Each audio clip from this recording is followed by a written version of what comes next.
Galenika fitofarmacija preporučuje.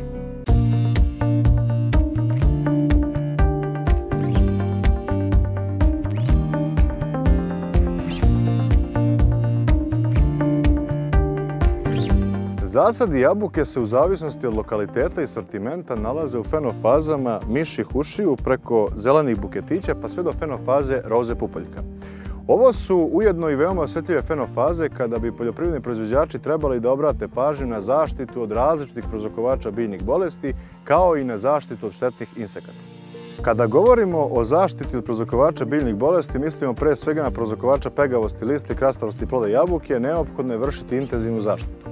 Od izuzetnog značaja je da se zaštita obavi pravovremeno, a pre stvaranja primarnih infekcija, jer ukoliko do njih dođe, zaštita kasnije će biti veoma skupa i neizvesna.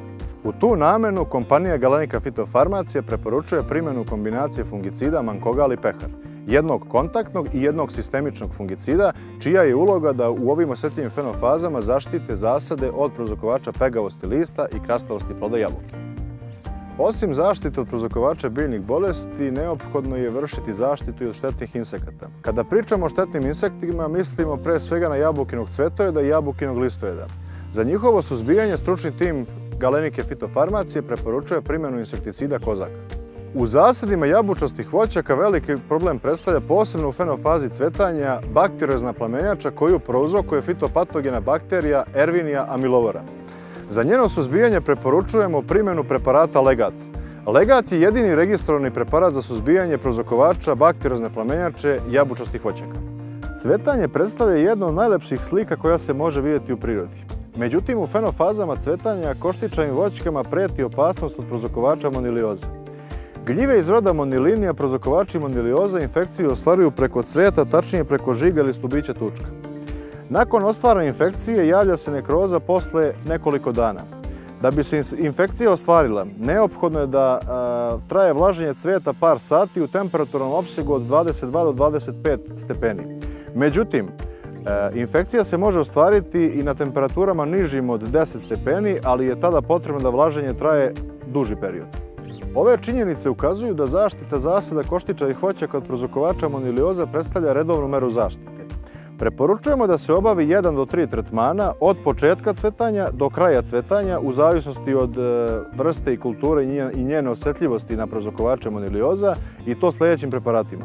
Ukoliko su niže temperature i tokom cvetanja vreme nestabilnije, preporučujemo da se primjene preparati Neon ili Pehar. Ukoliko je tokom cvetanja vreme stabilnije praćeno višim temperaturama, preporučujemo da se primjeni preparat Akord. Pored zaštite zasada koštičavih voćaka, neophodno je pravovremeno sprovesti i ishranu.